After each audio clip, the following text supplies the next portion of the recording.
The story begins in Kandahar, Afghanistan. This is during the US occupation of Afghanistan. Here, we are shown an American convoy whose vehicle breaks down. A mechanical engineer named Sergeant 81 arrives to repair it. His brother is also in the convoy, and they are overjoyed to see each other after many days. Sergeant 81's brother says, "Remember, we wanted to become Army Rangers. We can still fulfill that dream." But Sergeant 81 feels that it is too late. Suddenly, the Taliban attack them.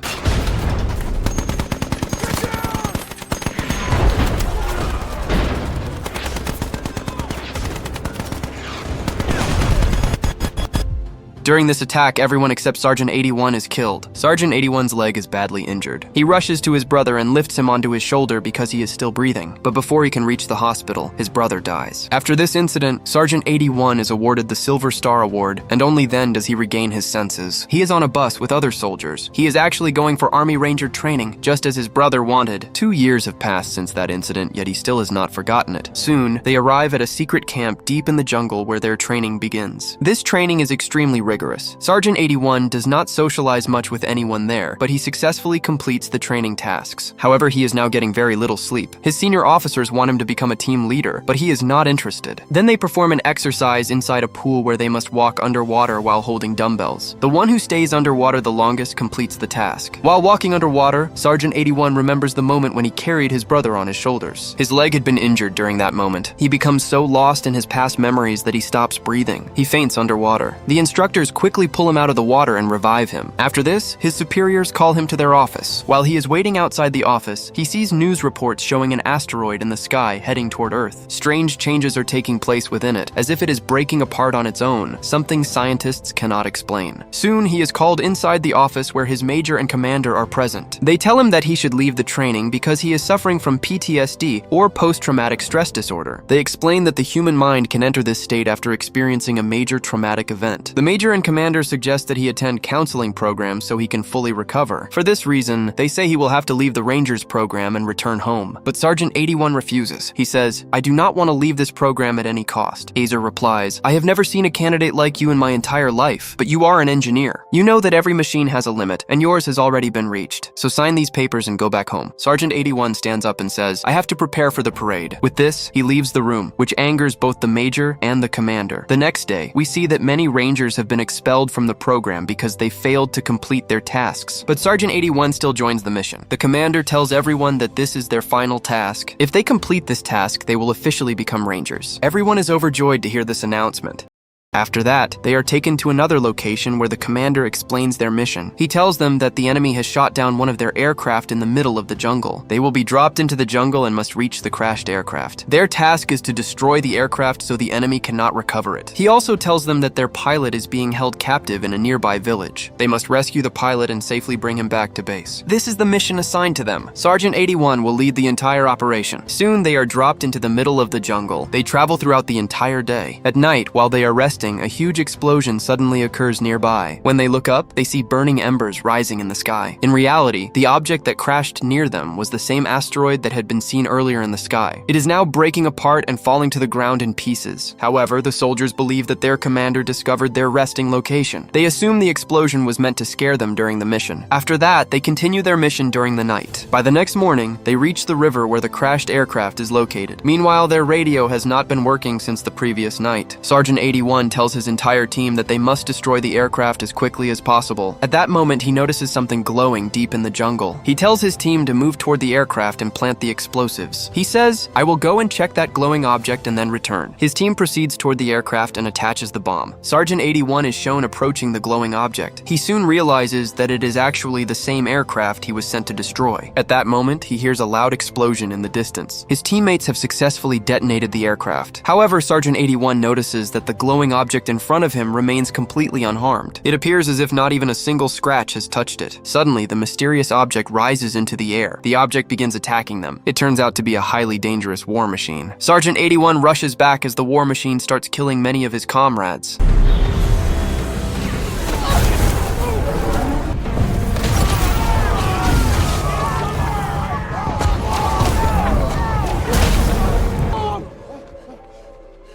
What the fuck is that?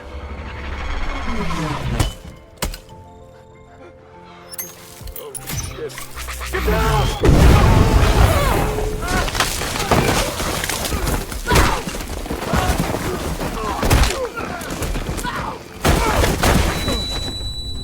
Somehow, Sergeant 81 and a few other soldiers managed to survive the attack. Sergeant 81 climbs upward to retrieve the radio. However, he soon realizes that the war machine has already destroyed it. At that moment, he notices one soldier who is still alive. The soldier is slowly crawling forward, trying to save himself. Suddenly, a war machine appears in front of him, now walking on its own. It is a robotic device that scans the soldier and immediately kills him. After witnessing this, Sergeant 81 quickly returns to his remaining teammates. He informs them that the flying machine has now started moving on its own. He explains that it is a war machine designed to hunt humans and destroy them. He orders everyone to move down the cliff as quickly as possible. He tells them to discard their weapons and descend using ropes. The weapons they are carrying have special training adapters attached to them. Because of this, they cannot actually fire the weapons since this mission was only part of their training. It was never meant to be a real combat mission. The soldiers then throw away their guns and begin climbing down the ropes. Above, a soldier is seen holding the rope. Sergeant 81 is positioned below when his compass suddenly begins spinning rapidly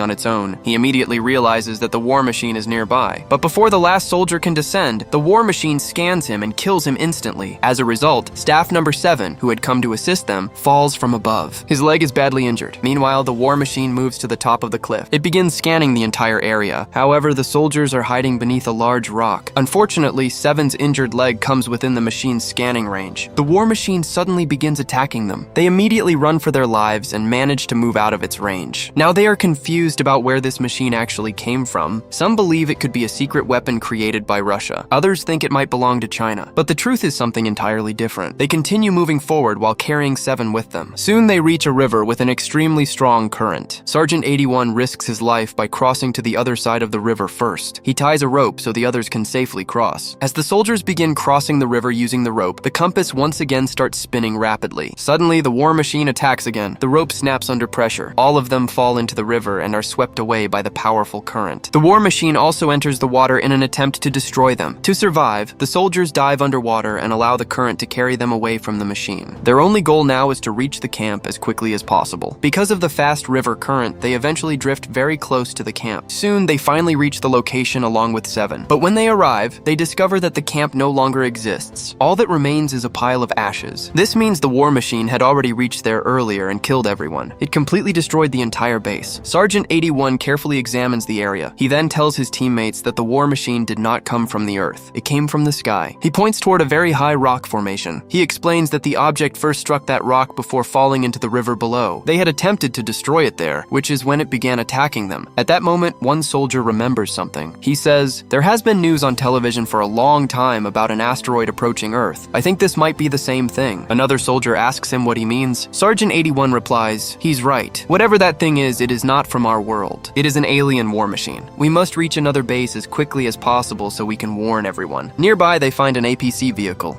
It is heavily armored and can protect them from bullets and explosions. They decide that escaping in the APC will be their safest option. They begin preparing the APC for departure. Suddenly, the compass starts spinning rapidly again. This means the alien war machine is close. All of them quickly climb inside the APC. One of their comrades runs to collect the ammunition boxes. While he is gathering the bullets, the alien war machine scans him. It immediately attacks and kills him. However, before dying, the soldier throws the ammunition boxes towards Sergeant 81. Sergeant 81 catches them and quickly climbs inside the APC. They immediately start driving away from the area, but the alien war machine continues chasing them. It begins dropping a barrage of explosive attacks on their APC. Despite the intense assault, they somehow manage to survive and continue moving forward. They even begin firing back at the war machine while escaping. However, it is so advanced that their attacks have no effect on it. Then the war machine fires a powerful laser toward them. Sergeant 81 quickly observes the surroundings. He notices a large cliff ahead. He fires at the cliff, causing part of it to collapse. The falling rocks block the path of the war machine. Sergeant 81 then tells his companion to stop the APC, but his companion has already been killed. As a result, the APC loses control and crashes. Sergeant 81 looks around and realizes that almost all of his teammates have died. In the distance, he sees the alien war machine communicating with others from another world. Suddenly, Sergeant 81 notices that his injured teammate number 7 is still alive. He feels relieved and happy to see him alive. He helps 7 and the two continue moving forward together. Later that night, they stop to rest. Number 7 says to Sergeant 81, "I served in the army army with your brother. He always wanted to become a ranger. He even had the same tattoo on his arm as yours. But one day I learned that he had died. Sergeant 81 replies, my brother had only one dream, that both of us would become rangers together. That is why I am here to fulfill his dream. I want to complete this program at any cost because it was my brother's dream. Only after fulfilling his dream will I finally be able to sleep peacefully. Number 7 looks at him and says, you truly are a real ranger. At that moment, Sergeant 81 notices smoke rising from the war machine in the distance. This means the machine has a ventilation system to release heat. Sergeant 81 immediately forms a plan. He tells Number 7, I have an idea. Stay here and wait for me. Sergeant 81 then moves toward a nearby rock blasting site.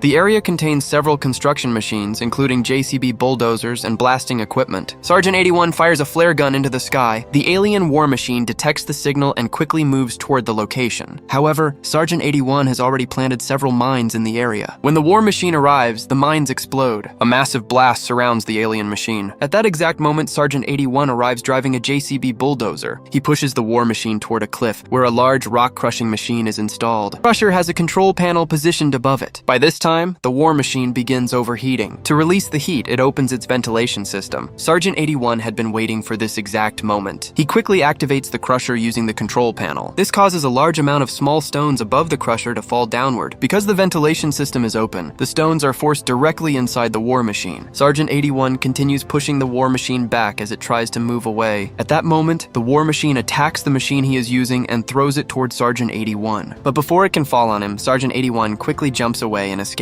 By this time, a large number of small stones have already entered the war machine through its ventilation system. Because of this, the machine begins to overheat rapidly. Within seconds, the war machine explodes right in front of Sergeant 81. After the explosion, several bombs from inside the machine start falling out. Sergeant 81 realizes that another massive explosion is about to occur. Without wasting time, he quickly runs away from the area to save his life. Soon after, the bombs explode behind him. Sergeant 81 then returns to Number 7 and lifts him onto his shoulders. He begins carrying him back toward the camp. Earlier, he had tried to save his brother in the same way, but failed. That guilt has remained with him ever since. But now, by saving Number 7, he hopes to finally overcome that guilt. When he reaches the camp, his major and commander are shocked to see him alive. They immediately ask him if anyone else survived. Sergeant 81 replies, no one survived except the two of us. The major then explains the truth about the asteroid seen in space. He reveals that it was actually part of an alien army. Scientists had attempted to destroy it by attacking and detonating it in space. However, the plan did not work. The fragments scattered and fell across different parts of the world. Now those alien machines have begun attacking the entire planet. Major military forces around the world are trying to destroy them. Unfortunately, even modern weapons are proving ineffective against these machines. The major then asks Sergeant 81 how he managed to destroy such a powerful war machine without proper weapons. Sergeant 81 replies, you once told me that every machine has a limit. In the same way, this machine also had a limit.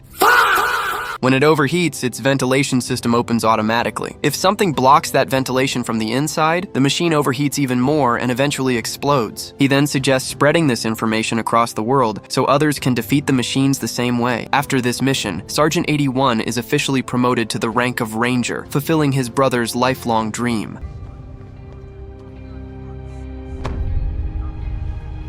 You are now. Welcome to the regiment. Your brother be proud.